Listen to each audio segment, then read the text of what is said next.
আল্লাহ, pregnant তো হইলে আমি 5-6 মাসের। এখন আমি কারে ফোন মেরে কার উপর দিয়ে দোষ গড়াই দিই। আচ্ছা দেখি একটা ফোন মেরে জান, কোনে তুমি? আচ্ছা তোমার জন্য একটা খুশির খবর আছে গো। আমি না প্রেগনেন্ট। হ্যাঁ, আমি প্রেগনেন্ট মানে আমি না খালি তোমার পার্কে নিয়ে ঘুরলাম, আমি তো তোমার কিছু করি নাই গো। কি কথা কও? ওখানে তোমার তাহলে আমি একটু পরে ফোন মারি। তো না করলো দেখি আর একজনে ফোন মারি। হ্যালো শোনা,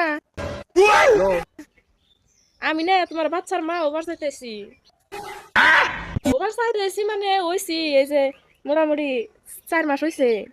তুমি আমার বাচ্চার মা হবে কেমন করে? আমি আমি তোমার কিস করলাম। কি কথা কও? তুমি অস্বীকার করে বললা। আচ্ছা ওখানে থাকো। শালে এটা কইলো কি রে? দেখ এই খালি অস্বীকার করতেছে দেখি আর এক মক্কেলের ভাষায় হইনি। হ্যালো বেবি, তোমার বাচ্চা নে আমার গর্ভে 4 মাস হইলো। কিছু করি আমি তো কেউ স্বীকার আইতেছে না যে এটা কার। আমি এখন আব্বার যাই কি করবো? বাইর থেকে না আব্বা আমার মার দিব। চিন্তাও যাই। দেখে দি তোমার সারাদিন বাইতে পাই না, কোনটা ঘোরাঘুরি করো? আচ্ছা মা, তোমার এই অবস্থাটা কেরা করলো? তুমি আমার খুইলা কছে, আর যে করছে তার নগে আমি তোমার বিয়ে দিয়ে দিমু। আব্বা মিস কল তো অনেকেই মারছে, এখন কার ডাবল রিসিভ হয়ে গেছে আমি কেমনে কমু?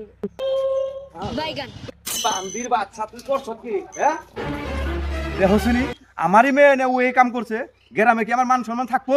হ্যাঁ, এই গ্রামে মুখ দেখে ঘুরা হারুম।